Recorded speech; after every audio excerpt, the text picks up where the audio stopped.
Hi everyone, it's Jessica, and this is another edition of Raleigh Rambles, where I process something that I'm thinking about out loud and share it with all of you.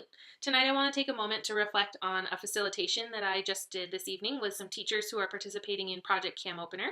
They are using video for reflective practice, and we've built out in Canvas assignments and discussions and a place for them to sort of demonstrate the learning that they are going through on this journey so that they can get PDU credit or professional development unit credit in our district. One of the things I've noticed lately, there's been a lot of change, a lot of uncertainty around my role, my team, my department, my district, and I think that for a long time we've been talking about a lot of things, and we've been kind of theorizing about a lot of things, and something that I constantly think about that I feel very, very much in this moment is how important it is, integral even, to me being able to do my job, that I'm able to talk with teachers and work with teachers, and not in a gratuitous way, not like, oh, I've had a lot of people lately say, sounds like you just need to get into a classroom.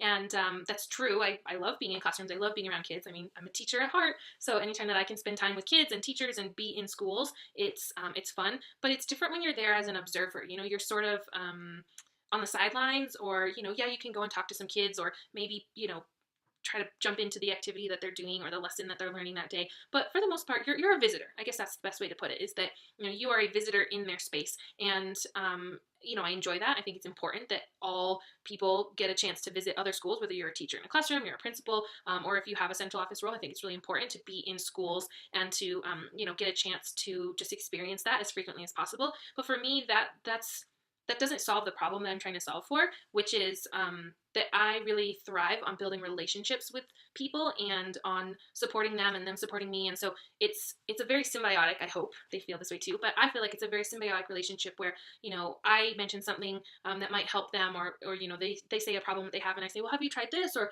you should talk to so-and-so, that other person, that other teacher is doing the same thing. You guys might be able to work on it together. Those kinds of things are really helpful, I find, to be able to support people. And then in probably they don't even realize it sometimes, but in just talking to me and just having a conversation with me, those teachers are supporting me, and I feel like I cannot do my job without them. And that's not just to say like, well, yeah, of course not. Without teachers, you wouldn't have a job, because that is your job, is to support teachers.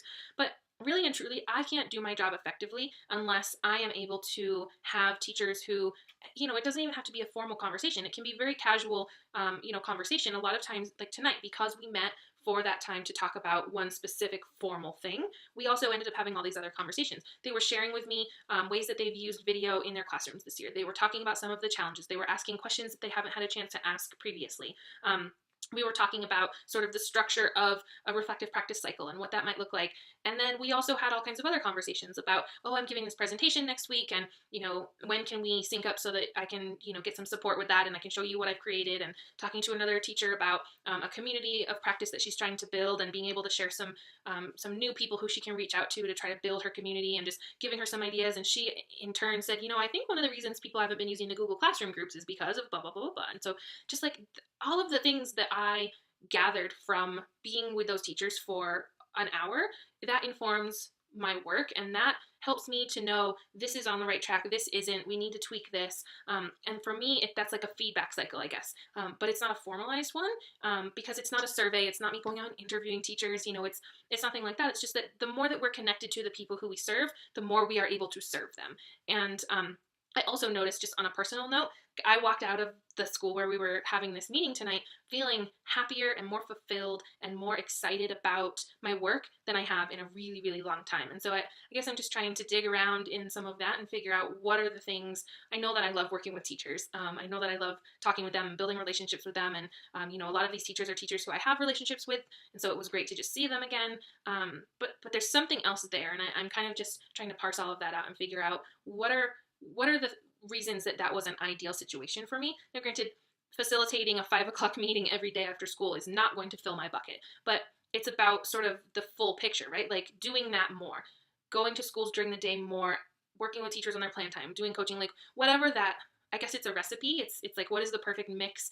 And maybe not perfect, because nothing is perfect, but what is a better mix of things that will fill my bucket and that will re-energize me? Because I feel like everything that is happening in my work life lately is depleting me, and I'm running not just on empty, but like in the negatives. Like I tapped into my reserves a long time ago, and they are depleted. And so I love how that 1 hour just refueled me so much and gave me so much to think about and to kind of work with and to toss around in my head. And so I guess that's just kind of why I wanted to capture that. I wanted to capture the fact that, like, yay, I did something that made me happy at work, and I really wanted to like bottle it up. And so in some ways, vlogging is a way that I bottle up the energy of the moment because I can capture it and not lose it. I can always go back to it. I always have it. But I also thought it was interesting.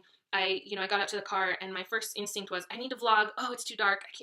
I just did a dark in the car video and poor quality, so like I should wait. So I was like, oh, I'll send a tweet really quick. I just want to capture in this moment right now how I feel. And my first instinct as I was typing the tweet was I was trying to think like, oh, if I could hashtag this, what would it be? And it's like hashtag I love my job. And then I sort of stopped myself. I almost typed it, and then I thought, well, that's a lie. Like right now, if we're being honest, I don't love my job. There are just so many unknowns and so many things going on, and I'm really at odds with my work and my job right now. And for that's another video for another day. And it really saddens me, and it's been really, really hard. But in that moment, I did love my job, and that it wasn't that was a lie in that moment. It's just that overall, that's not really the full truth. But for that hour, for that moment when I walked out of that school and I got in my car, I did love my job because I got to connect with teachers and talk to them and support them, and they supported me, and I got all kinds of ideas, and it just really, it lights my fire and fills my bucket when I get to do those kinds of things, and it makes me, I think, it makes me feel valuable, and I felt like, okay, I helped someone today. I was able not to solve their problems, but to give them a little nugget. I hope that every teacher walked out feeling like, it was worth their time to be there, and that I was able to give them a little nugget of something that they could take away, and they each gave me so much that I'm now taking away. And I think that's what a really important feedback cycle is for me, is like, how can we continue to, share, and it's that give and take, and for me, just being able to walk away from a work experience thinking, wow, that was important. I feel valued. I feel appreciated. I feel wanted and needed in some ways, like it's important that I just did that and I was able to help people, and that for me is very fulfilling and meaningful for my work. So just kind of wanted to capture that. I hope that came across for the teachers I was working with. It was kind of interesting because my teammate who was there sent me a Vox, and one of the things he said in the Vox was, "You glimmered," and I thought that's really interesting. Like I glimmered, like, and that's kind of how I felt when I walked out of the building. Like I was glimmering and I stood up a little taller. So just wanted to capture that, bottle that happiness up for a moment, and I'll be thinking a little bit more about what are the elements and reasons for feeling that way, and how can I start to bring in more of that to my job, because I know that in order for me to help others, I have to figure that out, but I also, in order to help myself, have to figure that out too. So that's my ramble for this evening. That's what I'm thinking about. I hope all of you had a really great day, and I'll talk to you soon.